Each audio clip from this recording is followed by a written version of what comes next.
네, 오늘 본문의 제목은 보통 부자 청년으로 불리게 됩니다. 그러다 보니 우리의 관점이 자연스레 좀 재물에 초점이 갖춰질 때가 많이 있는데, 오늘은 그런 재물의 많고 적음이나 또는 포기 같은 그런 양자택일의 문제보다는 조금 더 근원적인 질문을 던져드리려고 합니다. 그것은 현재와 미래 사이의 고민입니다. 우리는 재물이나 명예, 권력 같은 조금 가시적인 효과를 낼 수 있고 든든한 기반이 되는 현재라는 것이 있습니다. 그렇지만 반면에 우리는 약속은 가지고 있지만 그 약속이 언제인지, 때와 시기가 언제인지 알 수 없는 미래, 그 사이에 고민을 해야 될 때가 있습니다. 그리고 때로는 결단을 강요될 때도 있습니다. 그래서 우리는 이러한 갈림길 앞에 서 있을 때 어떠한 고민을 해야 될까, 그리고 어떤 결단을 내려야 할까, 그 사이에서 오늘 본문을 살펴보고자 합니다.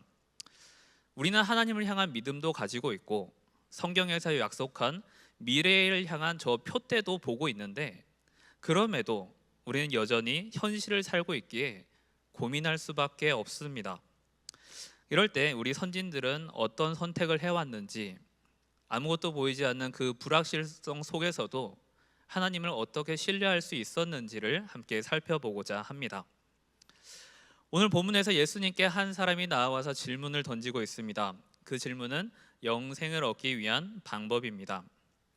그가 바리새인이나 서기관들과 조금 구분될 수 있었던 것은 자신의 의로움을 공공연하게 드러내기 위한 의도된 질문이 아니라 그가 예수께 라비에를 다 하고 있다는 것을 우리 17절에 그의 행동을 볼 수 있는데, 17절에 보시면 그가 예수께 와서 꿇어 앉아 물었다라는 것으로 그는 일단 예수님을 인정하고 있으며 그를 향한 예의를 갖추고 있습니다.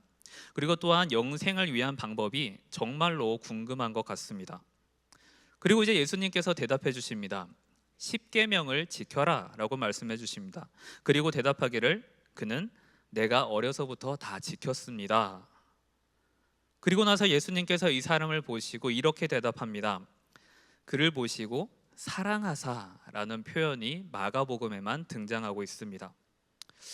예수님께 와서 영생에 대해 묻는 이 사람에 대해 예수께서는 좀 기특해 보였던 것 같습니다. 당신께 예를 다 갖춘 것과 더불어 내가 어려서부터 이 말씀을 다 지키고 있습니다 라고 말하는 것에 대해 예수님께서는 그를 보시고 사랑하사라는 표현을 이끌어낸 것 같습니다. 이 사람을 시험에 빠뜨리기 위해 아마 넌 이건 지키지 못할걸, 그런 시험을 주시기 위해 이렇게 대답을 하시는 것이 아닙니다. 예수님께서 그를 사랑하셨기 때문에 진정으로 그에 대한 질문에 대한 대답으로 영생을 원하니? 그러면 영생을 위한 방법은 이것이야 라는 것으로 대답이 이끌어져 나갑니다. 그 대답은 바로 주라 라는 말씀입니다. 여러분 21절에 보시면 가장 중요한 동사 두 가지를 꼽을 수 있습니다. 두 번째 줄에 보시면 주라 라는 동사와 그 뒤에 있는 있으리라 라는 동사입니다. 주라는 현재 시제로 사용되고 있습니다. 그리고 하늘에서 보아가 내게 있으리라 라는 것은 미래 시제입니다. 오늘 말씀은 이 두 가지를 비교하면서 풀어가 보도록 하겠습니다. 우선 첫 번째로 주라 라는 동사들은 현재 시제라고 말씀드렸습니다. 그는 이 말씀은 주라 라는 현재 시제가 가지고 있는 의미는 지금 내가 하나님의 말씀을, 예수님의 말씀을 들은 그 사람은 먼 미래가 아닌 지금 이때에 즉각적으로 행동을 요구받고 있습니다. 즉각적으로 반응해야 하는 동사입니다. 내가 가진 재산의 일부를 팔아 나누어 주라 라고 하셨으면 이 사람이 느꼈을 때 좀 나았을까요? 내게 있는 것을 다 팔아라 라는 이 다 팔아 라는 것에 부담을 느꼈을까요? 언젠가 준비가 되면 주님 그때 할게요, 그게 아니라 지금의 내가, 이 말씀을 듣고 있는 내가 즉각적으로 반응해야 되는 것이 이 현재 시대의 동사입니다. 그렇기 때문에 이 사람은 이 주라라는 말씀에 대해 좀 고민이 생길 수밖에 없었던 것 같습니다. 그런데 이 주라라는 동사와 대비되고 있는 있으리라라는 동사는요, 언제인지 말씀을 해주시지 않습니다. 주라는 지금 즉각적으로 반응해야 하는데 하늘에서 보화가 있으리라라는 말씀은 그 때와 시기가 언제인지 저희는 알 수가 없습니다. 영생에 대한 대답을 얻고자 했던 이 사람이 기대했던 방법과 예수님께서 말씀해 주셨던 그 방법 사이에는 좀 큰 괴리가 있는 것 같습니다. 그래서 우리는 여기서 질문을 하나 던져볼 수 있습니다. 우리의 신앙은 어디에 기반을 두고 있을까요? 본문에 등장하고 있는 이 사람은 재물의 기반이 된 믿음일까요? 그 기반이 사라지면서까지, 그렇게 하면서까지 예수님을 따를 만한 가치가 있는 것인가? 그 질문의 갈림길 앞에서 이 사람은 슬픈 기색을 띠고 근심하며 돌아가게 됩니다.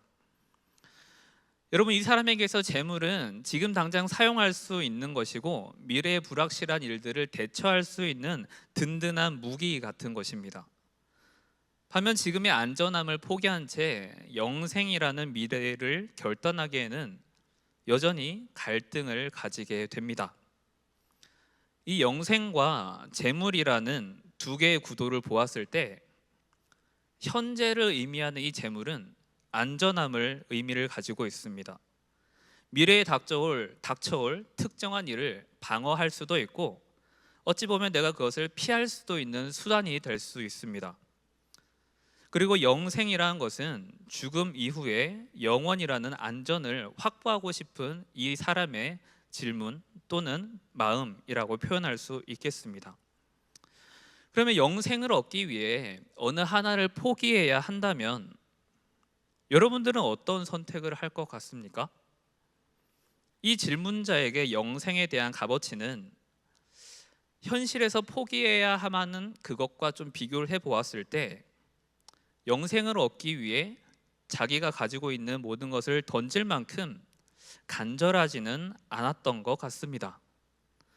아마 자신이 정말로 영생을 얻고 싶고 영생에 대한 방법을 가졌다면, 그 길을 택하고자 결심을 했다면 그 어떤 것과 비교를 해서라도, 그 값을 치르고서라도 그 영생이라는 티켓을 얻고자 노력하지 않았겠습니까? 아마 우리가 주변에 큰 병으로 고생해 보신 분들을 보노라면 건강을 위해 평소에 내가 즐겨 먹었던 것을 포기해야 될 때가 있습니다. 만약 고기를 너무 좋아하는데 우리가 병이 생겨서 의사로부터 이제는 고기를 끊으시고 채식 위주의 식사를 하셔야 합니다 라는 대답을 듣는 아마 많은 분들은 그다음부터 억지로라도 식단을 바꾸게 될 것입니다. 아니면 나는 이 세상에 큰 욕심 없으니까 그냥 고기 먹다가 적당히 있다가 적당히, 물론 그렇게 생각하시는 분도 있을 것입니다. 아마 그런 분들은 저 미래의 건강이라는 관점보다는 지금 내가 즐겁고 싶다, 지금 나의 이 시간을 잘 보내고 싶다, 현재에 조금 더 무게를 두고 계신 분들이겠죠. 그렇지만 미래라는 이 건강의 관점을 두고 계신 분들이라면 아마 식단을 바꾸실 것입니다. 그렇기 때문에 우선 이 재물과 영생이라는 첫 번째 구도에서 볼 수 있는 포인트는 과연 나의 믿음은 지금 어디에 기반을 두고 있는가라는 질문입니다. 우리가 예수님께 영생에 대한 질문을 드렸다고 한번 생각을 해봅시다. 그리고 예수님께서는 우리에게 동일한 대답을 주셨습니다. 영생을 가지고 싶습니다. 그렇지만 포기해야 할 무언가가 생겼습니다.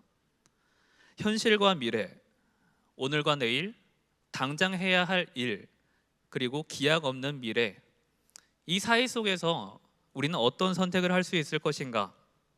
그리고 나의 신앙은, 나의 믿음은 어디에 기반을 두고 있는가에 대해 생각을 해볼 필요가 있습니다. 과연 이 사람에게 있어서 재물이라는 것이 그 현재 자신이 가장 기대고 있던 그것이 사라진다 할지라도 나는 영생을 위해 이것을 포기할 수 있는 것인가? 또는 이것이 있었기 때문에 내가 예수님을 따를 이유가 있었고 이것이 있었기 때문에 영생을 말할 수 있었던 것은 아닐까? 그럼 우리에게 무엇을 기반으로 우리의 신앙은 써내려져 가고 있는가? 한번 스스로에게 여쭤보셨으면 좋겠습니다. 부자 청년처럼 어릴 때부터 계명을 잘 지켜왔다고 말할 수는 있지만 지금의 안전을 포기하면서까지 미래를 위한 선택을 할 수 있을까? 라는 질문을 드려봅니다.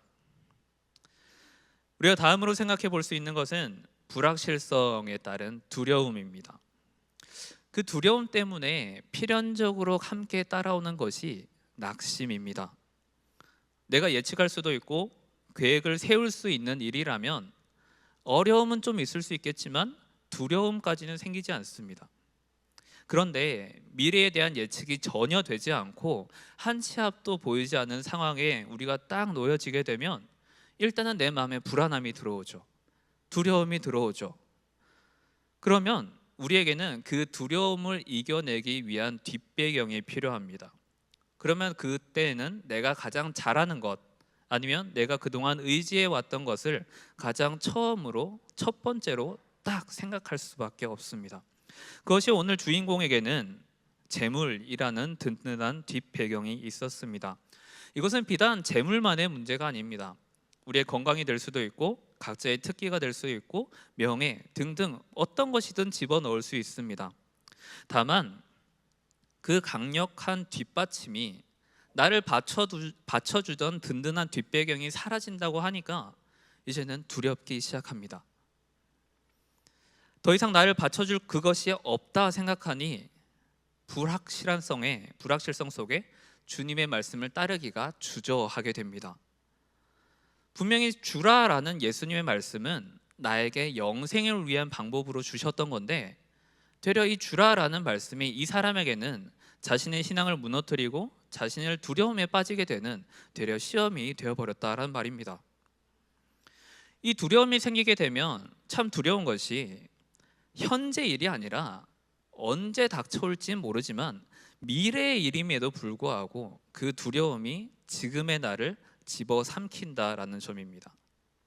본문의 22절에 보시면 그 사람이 재물이 많은 고로 이 말씀으로 인하여 슬픈 기색을 띠고 근심하며 가니라 라고 되어져 있습니다. 이 말씀을 한 단어로 말씀드리면 낙심이라고 할 수 있겠죠. 불확실성과 두려움이 짝을 지어서 같이 다닌다고 하면 또 그 뒤에 따라오는 것이 있으니 그것이 바로 낙심과 불안입니다. 불확실성이라는 게 긍정적으로 작용하면 참 좋은 에너지원이 됩니다. 미래를 준비해야 하기 때문에 현재의 나를 더 움직이게 만드는 에너지원이 될 수 있지만 안타깝게도 대부분의 경우에는 부정적으로 사용되게 됩니다. 필연적으로 불안과 낙심이 따라오게 됩니다. 현재의 나를, 앞으로도 있게 해야 할 나를, 그리고 그 나를 가장 잘 받쳐주고 있는 재물이라는 것이 그 든든한 뒷배경이 사라진다고 생각하니까 그 강력한 대상으로서의 재물, 하나님께서, 예수님께서 그것을 가지고 있는 자들은 하나님의 나라에 들어가기가 심히 어렵다라고 말씀하십니다. 그 어려울 수밖에 없는 이유는 역시 불안 때문입니다. 재물 그 자체의 문제가 가지고 있는 것이 아니라 재물이란 것은 우리에게 가장 일상적이고 그리고 가장 강력한 존재이기 때문에 그것이 우리를 묶어놓기 때문에 우리를 하나님께로 걸음을 떼지 못하게 만드는 가장 강력한 요소입니다. 여러분, 그래서 요즘 뉴스를 보면 경제가 어렵다는 뉴스들이 참 많이 나옵니다. 무역수지도 계속 적자라고 합니다. 미국과 금리 격차가 사상 최대라고 합니다. 가계대출도 언제 터질지 모르는 시한폭탄이라고 합니다. 그래서 이런 뉴스를 볼 때마다 기도가 절로 나옵니다. 하나님, 우리 성도님들 책임져 주십시오. 이런 마음, 이런 뉴스에 우리 마음 뺏기지 말고 낙심하지 말고 하나님의 살아계심을 바라보게 해달라고, 그런 기도가 절로 나올 수밖에 없는 이 시대입니다. 불안을 가지게 되면 낙심이 따라온다고 말씀드렸지 않습니까? 낙심은 우리가 하나님을 바라보고 있었던 그 눈을 가려버립니다. 사단은 하나님 대신에, 우리가 저 잘 바라보고 있었던 그 하나님 대신에 이제는 발밑을 보게 해서 내 발밑에 있는 이 불안함에 계속 시선을 두게 하고 점점 불안하게 만들며 결국에는 낙심으로 하나님의 향한 그 발걸음을 가지 못하도록 붙잡습니다. 분명히 우리가 찬양을 하고 설교를 듣고 각자 결단하며 하나님 앞에 기도할 때는 뜨거움이 갖고 있지만, 우리가 저 문을 열고 나가며 밖에 바람을 맞는 그 순간 분명히 사단들은 우리의 마음 가운데에 각자의 형편에 놓여진 그 걱정을 다시 한번 불러일으킬 것입니다. 그러면 분명히 우리가 기도를 하고 결단했던 것들이, 나의 마음을 확신으로 붙잡고 있던 것들이 어느 순간 불안과의 대결로 변하게 됩니다. 우리는 출애굽을 한 이후에 이스라엘을 보면서 쉽게 판단할 때가 있습니다. 아유, 저 못난 것들, 저러니까 하나님께 혼났지. 그런데 우리가 그 결과를 알고 있음에 판단하지 마시고 이 현실과 미래의 관점에서 다시 한번 살펴보면, 그들은 생전 처음 애굽을 떠나 출애굽을 하게 되었습니다. 하나님께서 가나안 땅, 아브라함과 이삭과 야곱의 땅, 그 젖과 꿀이 흐르는 땅에 이제 그들을 다시 인도해 드리겠다라고 약속을 주셨습니다. 미래를 향한 표대를, 확실한 언약을 가지게 되었습니다. 그런데 출애굽을 한 지 얼마 되지도 않아 이 사람들이 배가 고프다, 물이 쓰다, 목말라 죽게 할 작정이냐, 다 부족하다, 어렵다라고 불평을 늘어놓기 시작합니다. 물론 그럴 때마다 하나님께서는 그 어려움을 다 해결해 주셨습니다. 3개월이 지나 시내산에 도착해서 십계명도 받고 계명도 받고, 이제 너희는 공식적으로 나의 백성이다 라는 하나님의 언약도 받게 됩니다. 그리고 이제 민수기에서 자, 이제 가나안 땅으로 출발하면서 시작을 하게 됩니다. 그런데 불과 민수기 10장에서 출발을 했는데 그 다음 장 민수기 11장 4절 5절 말씀을 보니까 이렇게 기록되어져 있습니다. 그들 중에 섞여 사는 다른 인종들이 탐욕을 품음에 이스라엘 자손도 다시 울며 이르되 누가 우리에게 고기를 주어 먹게 하랴. 우리가 애굽에 있을 때에는 값없이 생선과 오이와 참외와 부추와 파와 마늘들을 먹은 것이 생각나거늘. 이런 일이 한두 번이 아니죠. 성경을 읽어보시면 너무나 쉽게 하나님과 모세를 향한 불평들을 찾아볼 수 있습니다. 분명히 젖과 꿀이 흐르는 가나안 땅을 주겠다라고 언약을 주셨는데 왜 이 사람들은 계속 불평불만이 끊이지 않는 걸까요? 그 미래를 바라보자니 언제 들어갈지 모르겠습니다. 그 땅이 젖과 꿀이 흐르든지 흐르지 않든지 일단 그 땅이 가시적으로나마 며칠 가면 우리가 도착할 수 있겠다, 계산이라도 되면 좋겠는데 기약이 없단 말입니다. 기약은 없는데 우리가 현실을 보노라니 광야의 거친 땅과 돌과 거친 기후 속에서 차라리 이렇게 살 바에야 그냥 돌아가는 게 낫겠다. 여러분, 두려움은 사람들을 낙심하게 만듭니다. 낙심은 불순종을 불러옵니다. 하나님의 약속에 대한 징표가 내게 느껴질 만큼 가까이 있지 않으니까 자연히 낙심하게 되는 것입니다. 분명히 지금 이 불순종하고 있는 세대들은요, 하나님께서 출애굽을 하셨던 1세대들이고 홍해가 갈라지는 그 기적을 뒤에서 출애굽한 백성들이 군사들이 쫓아올 때에 지금 내 앞에 큰 물이 가로막고 있는 이 현 시대에서 하나님의 기적을 맛보았던 세대입니다. 하나님의 일하심을, 수많은 기적들을 경험하였던 세대인데 과거에 하나님의 일하심은 보지 못하고 지금 당장 내 앞에 있는 현실만 보게 되니까 분명히 젖과 꿀이 흐르는 가나안 땅이라는 언약을 받았지만 그 언약은 지금 나에게 아무런 영향을 주지 못하게 됩니다.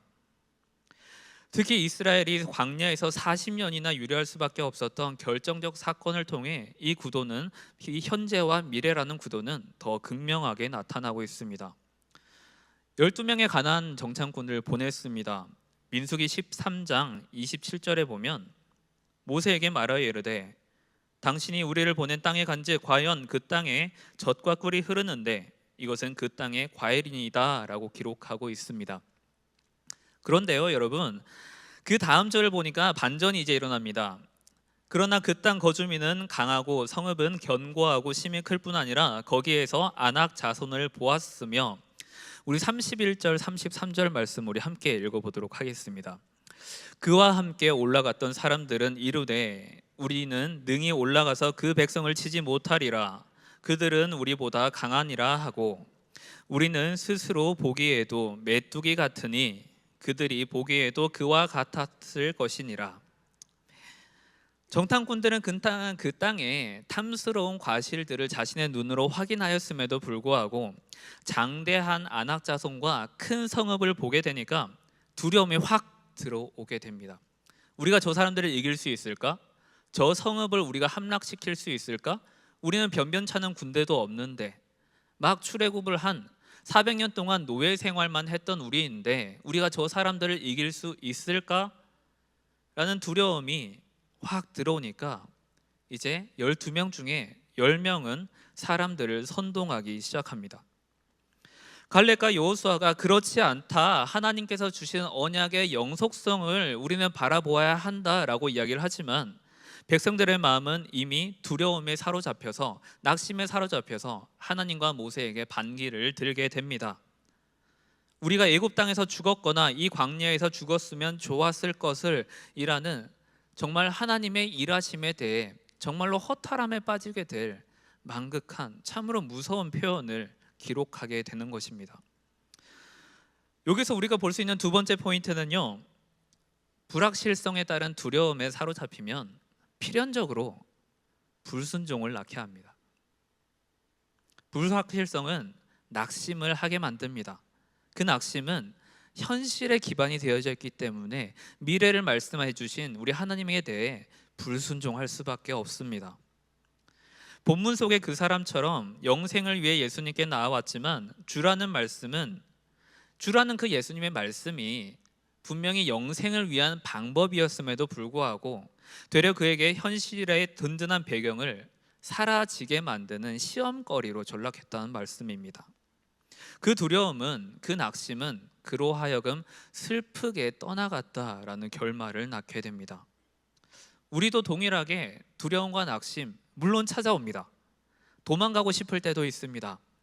사역을 맡아야 할 때, 또는 직분을 맡아야 할 때 우리 역시 상황만 조금씩 다를 뿐 성경의 이야기와 우리의 이야기 역시 크게 다르지 않는 것 같습니다. 하나님의 약속은 여전히 동일합니다. 우리를 향한 하나님의 선포는, 성경의 선포는 여전히 현실과 미래, 그리고 우리 삶 전체 가운데 영향력을 미치고 있습니다. 그럼에도 우리의 시선은 여전히 불완전합니다. 현실의 어려움을 보면 볼수록 하나님의 약속은 저 멀리 있는 것 같고, 다른 사람의 기도는 들어주시는 것 같은데 나의 기도에는 왜 이렇게 감감무소식이신지, 그 현실은 우리를 계산하게 만듭니다. 재단하게 만들고요, 이건 이래서 안 되고 저건 저래서 안 되고 계산기를 두들기게 만듭니다. 우리 성도님들은 그러시지 않았으면 참 좋겠습니다. 디모데전서 1장 7절에 이렇게 기록하고 있습니다. 하나님이 우리에게 주신 것은 두려워하는 마음이 아니요 오직 능력과 사랑과 절제하는 마음이니. 아멘. 우리가 무엇을 기도하고 계시든 또는 무엇을 고민하고 계시든 나의 생각보다 크신 하나님을 바라보시는 저와 여러분들이 되시길 기원드립니다. 그럼 마지막 세 번째 포인트로, 우리 믿음의 선진들은 이러한 갈림길에서 어떤 고민 또는 어떤 결단을 했을까요? 불확실성과 두려움을 이길 수 있는 유일한 길은요, 순종입니다. 여러분, 어찌 보면 너무 뻔한 대답 아닙니까? 그렇죠, 당연히 순종을 해야겠죠 라고 말씀드리겠지만, 이 순종이라는 것을 조금 곰곰이 생각해 보시면 여전히 불확실성은 남아 있습니다. 그 어려움이 다 해결된 것도 아닙니다. 여전히 어려움 속에 있지만 그 불확실성을 내가 받아들이겠다라고 결단한 상태입니다. 다시 말씀드립니다. 여전히 내 발밑은 불안한 상태입니다. 여전히 내가 어떤 일을, 하나님의 일을 하지 못하는 그 상황은 여전히 내 주변에 그대로 있습니다. 이 모든 것을 물리쳐 주셔서 나를 할 수 있게 만드는 환경도 있긴 하지만 대부분의 경우 나의 어려움은 여전히 그 자리에 있습니다. 그런데 우리가 순종을 하겠다라고 마음을 먹으면 이제는 불확실성 속에 사단이 가로막고 있던 이 눈이 이제는 뜨여지게 되고 하나님의 일하심이 보게 됩니다. 불확실성은 그렇게 사라집니다. 순종 속에 하나님의 약속을 그대로 간직하고 있으니까 낙심할 이유가 없습니다. 그것을 우리는 믿음이라고 부르기로 했습니다. 두려움을 이긴다는 것은 어려움이 없다는 뜻이 아닙니다. 우리가 분명히 순종하기로 작정했음에도 불구하고 여기저기에서 그 길을 방해하는 것은, 그리고 넘어지게 하는 일은 반드시 일어날 것입니다. 그러나 젖과 꿀이 흐르는 가나안 땅을 주겠다는 그 약속을 잡은 갈렙과 여호수아는 안악저성 같은 사람들을 마주하였고 그 높은 성읍을 마주하였지만 하나님을 향한 신뢰가 여전히 있었기 때문에 그 출애굽 1세대들은 다 쓰러졌음에도 불구하고 여호수아와 갈렙은 약속의 땅에 들어갈 수 있게 되었습니다. 그렇기 때문에 하나님께서 우리에게 말씀해 주신 것이 담대하라, 두려워하지 말라라고 말씀해 주시는 것 아니겠습니까? 순종할 수 있는 여건이 갖춰져 있으면 참 좋을 텐데 우리가 순종을 할 수 없는 이유는 세다 보면 참 많습니다. 정말 하기 싫어서 빠져나가고 싶어서 되는 핑계가 아니라 누가 듣기에도 그런 상황이면 어쩔 수 없긴 하겠네요, 알겠습니다 라고 수긍할 만한 그런 이유들 다 가지고 있습니다. 그렇지만 그런 상황들 속에서도 하나님께서는 때론 우리에게 현실이 아닌 미래를 향한 순종을 원하실 때가 있습니다. 고린도전서 10장 13절에 사람이 감당할 시험 밖에는 너희가 당한 것이 없나니 오직 하나님은 미쁘사 너희가 감당하지 못할 시험 당함을 허락하지 아니하시고 시험 당할 즈음에 또한 피할 길을 내사 너희로 능히 감당하게 하시느니라 라고 기록하고 있습니다. 우리로 하여금 능히 감당하게 하신다라고 합니다. 초신자들이나 기독교를 바라보는 제3의 시선들 또는 우리 친지들이 그리스도인들을 보면서 가끔 광신도라고 부를 때가 있습니다. 또는 정신 나간 사람들이라고 말할 때가 있습니다. 경제가 참 어렵다고 말씀드리지 않았습니까? 그 사람들이 보기에는 저 사람 참 돈 많나 보다, 헌금을 저렇게 하네, 배가 불렀나 보다 라고 비아냥과 조롱을 넘길 수도 있겠습니다. 그런데 우리가 하나님을 향한 믿음을 단순한 종교 행위나 또는 도덕적 교양으로 여기지 않는 것은 변하지 않는 신실한 증거들이 우리에게 있기 때문입니다. 히브리서 11장에 기록된 많은 믿음의 선진들, 그 모든 이들은 하나같이 현실과 미래 사이의 이 갈림길에서 고민하고 있었습니다. 그런데 그들은 뒤로 돌아가거나 현실에 안주하지 않았습니다. 비록 넘어짐은 있었죠. 실패할 때도 있었죠. 그렇지만 그들이 끝끝내 미래를 향한 약속을 잡았을 때 그들은 하나님을 바라보았고 그 하나님을 바라봄으로 인해 그 길 가운데에 하나님의 살아계심을 경험하였다라는 공통점을 가지게 됩니다. 과연 우리에게는 하나님께서 일하셨다, 하나님께서 나를 지금까지 인도하셨다, 나를 보호해 주셨다 라는 과거를 되뇌일 만한, 아니면 감사할 만한 사건들에 대해 여전히 그 뜨거움이 우리 마음 가운데에 간직하고 계신지 한번 묻고 싶습니다. 여러분, 과거에 하나님이 여전히 우리와 함께 하신다라는 사실을 믿으면 그때를 한번 잘 생각해 보십시오. 그때의 모든 상황이 순탄했을까요? 지금 이렇게 과거를 돌이켜 보면 지금보다 아마 더 힘드셨을 것 같습니다. 그 어려운 상황 가운데서도 우리는 여전히 기도하였고 찬양하였고, 하나님 내가 어디로 갈지 모르겠습니다, 여전히 저는 방황하고 있으니 좀 하나님 도와주세요 라고 간구하셨던 거 아닐까요? 이제는 이 현재로 다시 돌아와서 하나님께서는 그 마음으로 다시 우리가 기도하기를 원하시는 것 같습니다. 현실과 미래의 갈림길은 언제든지 우리 가운데에 나타날 수 있습니다. 그런데 우리가 순종할 수 있는 이유는 믿음을 가지고 있기 때문에, 보이지 않는 것들에 대해 우리는 보인다고 실상이라고 이야기할 수 있는 하나님의 내주하심에 대한 성령님의 뜨거움에 대해 우리는 믿음이라고 하는 그 덩어리를 가지고 있기 때문에 우리는 다시 한번 미래를 선택할 수 있는 힘을 가질 수 있을 것 같습니다. 제가 신대원을 졸업하고 졸업하는 이 마지막 학기에 이제 전임 사역지를 위해서 기도했던 적이 있습니다. 당시 저는 고척교회에서 이제 전임으로 등업을 할 것이냐, 아니면 강남 서울교회로 가게 될 것이냐, 두 가지의 선택에 있었습니다. 그런데 결과는 모두 그 두 교회가 아닌 전혀 예상치도 못했던 강서구 화곡동의 까치산에 있는 그 꼭대기에 있는 한 교회로 가게 됐습니다. 당시 저는 서울교회로 부임하기로 다 결정이 되어져 있었고, 한 주 동안 주중회의, 당회에도 다 참석을 했고, 그 주일날 주보에 이미 부임 광고가 다 나갔습니다. 근데 그 와중에 화곡동에 있었던 한 교회에 대한 추천이, 아는 형님이 야 그냥 면접 아니면 인사라도 한번 가봐라, 정말 좋은 분이시다 라고 해서 전 정말 가벼운 마음으로 인사하러 갔었거든요. 근데 그 목사님이 여차저차해서 연락처는 좀 두고 가라 라고 해서 그렇게 하고, 한동안 연락이 없으시길래 뭐 그냥 해프닝처럼 생각하고 저는 서울교회로 갈 준비를 다 마친 상태였습니다. 근데 금요일 밤 그 화곡동에 있었던 목사님께 전화가 왔습니다. 같이 했으면 좋겠다 라고 말입니다. 여러분, 화곡동 요즘 핫하잖아요. 한창 빌라, 참 슬픈 일로 핫한 동네입니다.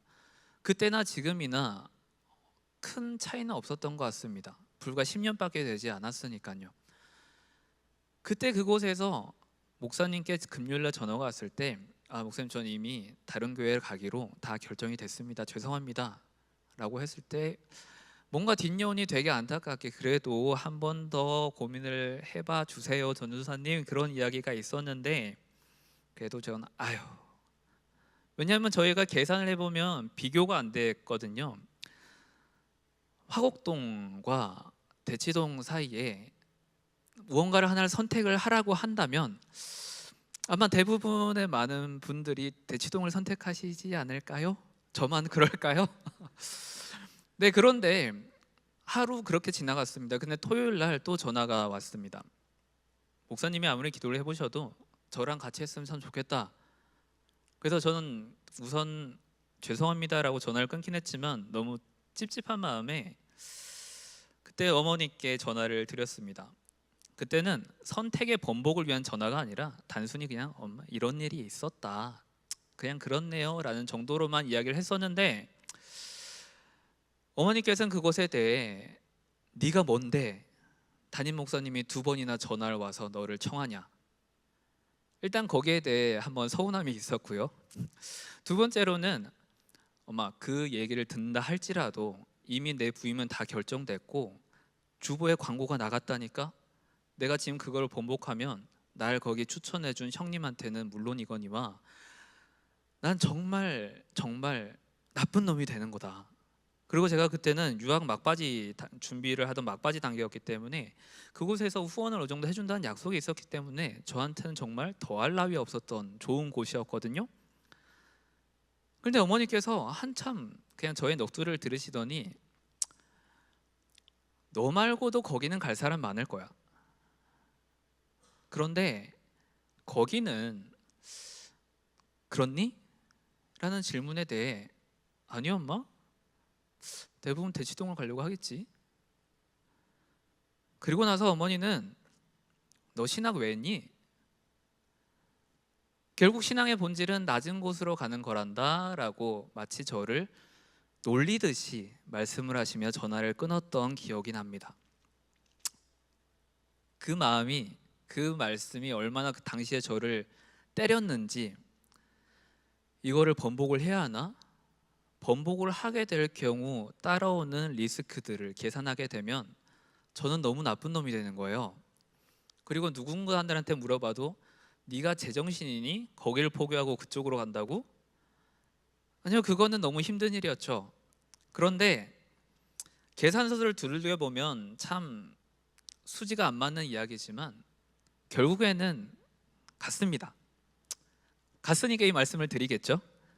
그리고 그곳에서 그 모든 계산서를 상쇄할 수 있었던 것은 제가 거기서 아내를 만났다라는 것입니다. 순종은 우리가 이성적으로 하기가 참 어렵습니다. 여러분, 이제까지 신앙이란 것이 이성으로 다 해결될 수 있었던 것이라면 우리는 이 자리에 있을 필요가 없죠. 그냥 계산서 두드려 보고 되겠다 안 되겠다 딱 결단해버리면 끝입니다. 우리는 메뚜기 같은 자들인데 어떻게 저 안악자손과 높은 성읍을 이겨낼 수 있느냐? 아니, 우리는 못 이겨. 애굽으로 돌아가자. 그것이 맞는 말일 수도 있습니다.